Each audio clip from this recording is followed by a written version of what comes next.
உங்களுடைய மாத குடும்ப வருமானம், அதில் சேமிப்பு தொகை, கையிருப்பு தான் வீடு கட்டுவதற்கான மூலதனம், அதாவது இனிஷியல் பேமெண்ட். கையிருப்பு 70% இருக்க வேண்டும். மீதமுள்ள 30% மட்டும் கடன் வாங்கி வீடு கட்ட வேண்டும்.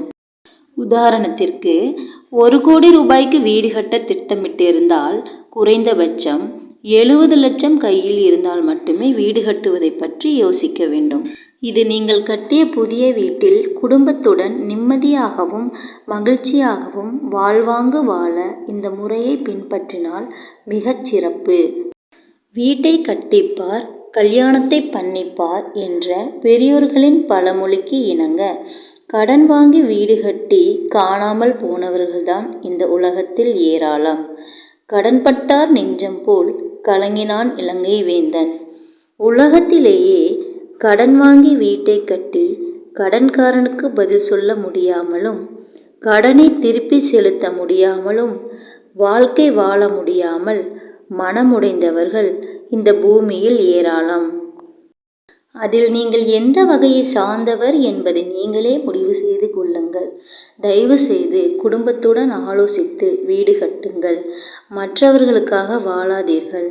உங்கள் வாழ்க்கையை உங்களுக்காக வாழுங்கள். சொந்த வீடு என்பது கட்டாயம் இல்லை. சொந்த வீடு இல்லாமலும் மனிதன் மகிழ்ச்சியாக வாழ முடியும். வாடகை வீட்டில் இருந்து தன் வருமானத்திற்கு ஏற்றவாறு மகிழ்ச்சியாக வாழ்ந்த குடும்பங்கள் கோடான கோடி. ஷேர் மார்க்கெட்டின் தந்தை, உலக பொருளாதாரத்தின் முன்னோடி, தனது 13 வயதில் தொழில் தொடங்கி இன்று வரை கிட்டத்தட்ட 60 ஆண்டுகளுக்கு மேலாக வெற்றி பெற்ற தொழில் அதிபராக, மேலும் உலகத்தின் நம்பர் 1 பணக்காரரான வாரன் பெஃபட் அவர்களுக்கு சொந்த வீடு இல்லை மற்றும் இந்தியாவில் தொழில்துறைக்கு முன்னோடியான டாடா குடும்பத்தின் தலைவர் ரத்தன் டாடா அவர்களுக்கு சொந்த வீடு இல்லை. வீடு என்பது சுக்கிரன், அதில் பெண் என்பவள் சுக்கிரன்.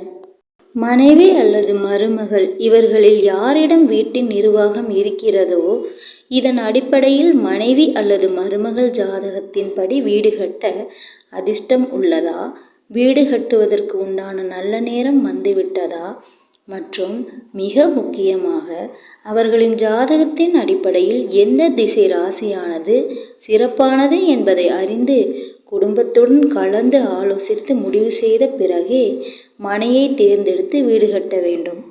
நீங்கள் கட்டிய புதிய வீட்டில் நிம்மதியாகவும் மகிழ்ச்சியாகவும் வாழ்வாங்கு வாழ இந்த முறையை பின்பற்றினால் மிகச் சிறப்பு.